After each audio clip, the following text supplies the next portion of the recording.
D'abord, j'ai pas senti un sentiment de contestation tellement poindre dans cette réunion-là. J'ai surtout senti de l'inquiétude et la présence ici, c'est les rassurer en leur disant d'abord qu'ils sont soutenus par l'Académie et que nous sommes à leur côté pour faire face aux problèmes qui sont aujourd'hui les leurs. Alors on renvoie pas la balle non plus sur le projet pédagogique.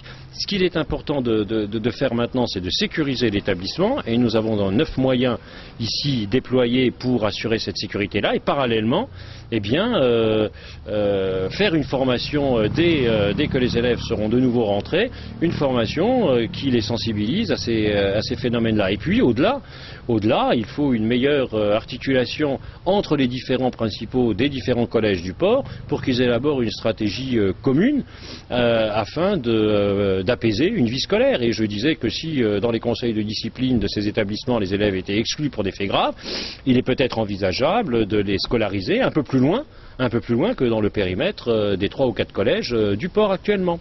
Nous, on a conscience aussi des difficultés que peuvent avoir les familles à scolariser un élève beaucoup plus loin, des questions de transport. Donc nous sommes vigilants à ce qu'il ne soit pas très loin de son domicile. Mais dans des cas extrêmes, il faudra peut-être envisager une procédure comme celle-là. Pas d'éloignement, mais enfin, bon, que la scolarité de cet élève se reconstruise ailleurs. Alors par ailleurs, il y a quand même des dispositifs internes à l'éducation nationale qui permettent à un moment donné, dans les classes relais, de mettre des élèves décrocheurs ou qui posent des problèmes de comportement pour une durée de 6 à 7 semaines, de telle manière à ce que, avec la PJJ, la protection judiciaire de la jeunesse, et nos enseignants spécialisés, on reconstruise